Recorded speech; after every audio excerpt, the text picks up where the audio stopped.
ശാരീരിക ബലഹീനതയുടെ നിമിഷങ്ങളിൽ വിശ്വാസികളുടെ സാമീപ്യത്തിന് കൃതജ്ഞത പ്രകടിപ്പിച്ചും ലോകസമാധാനത്തിനു വേണ്ടിയുള്ള പ്രാർത്ഥനകൾ ആവശ്യപ്പെട്ടും ഫ്രാൻസിസ് പാപ്പ ആശുപത്രിയിൽ ചികിത്സയിൽ തുടരുമ്പോൾ ഫ്രാൻസിസ് പാപ്പ തയ്യാറാക്കിയതും വത്തിക്കാൻ പ്രസ് ഓഫീസ് പ്രസിദ്ധീകരിച്ചതുമായ ത്രികാല ജപപ്രാർത്ഥനാ സന്ദേശത്തിലായിരുന്നു വിശ്വാസികൾ പ്രകടിപ്പിക്കുന്ന അടുപ്പത്തിന് പാപ്പ നന്ദി പറഞ്ഞത്. ഡോക്ടർമാർക്കും ആശുപത്രി ജീവനക്കാർക്കും അവരുടെ കരുതലോടെയുള്ള പരിചരണത്തിന് നന്ദി പറഞ്ഞ പാപ്പ തന്റെ രോഗാവസ്ഥയിൽ മറഞ്ഞിരിക്കുന്ന കൃപയെക്കുറിച്ചും വിശദീകരിച്ചു.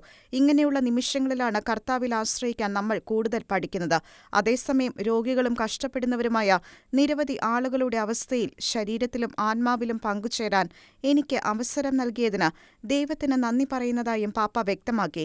ലോകമെമ്പാടുമുള്ള വിശ്വാസികളുടെ ഹൃദയത്തിൽ നിന്നുയരുന്ന പ്രാർത്ഥനകളെ ആഴത്തിൽ വിലമതിക്കുന്നതായി പറഞ്ഞ പാപ്പ അവരുടെ സ്നേഹവും സാമീപ്യവും തനിക്ക് അനുഭവിക്കാൻ സാധിക്കുന്നതായും ഈ പ്രത്യേക സമയത്ത് ദൈവജനം തന്നെ താങ്ങി നിർത്തുന്നതായും പിന്തുണയ്ക്കുന്നതായും തനിക്ക് അനുഭവപ്പെടുന്നതായും വ്യക്തമാക്കി. എല്ലാവർക്കും നന്ദി പറഞ്ഞ പാപ്പ എല്ലാവർക്കും വേണ്ടിയും എല്ലാറ്റിനുമുപരിയായി സമാധാനത്തിനായും പ്രാർത്ഥിക്കുന്നുവെന്നും കൂട്ടിച്ചേർത്തു.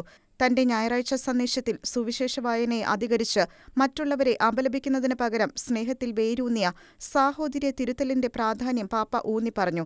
നമ്മുടെ സഹോദരീ സഹോദരന്മാരായ മറ്റുള്ളവരെ നാം എങ്ങനെയാണ് കാണുന്നത്? മറ്റുള്ളവർ നമ്മെ കാണുന്നത് എങ്ങനെ?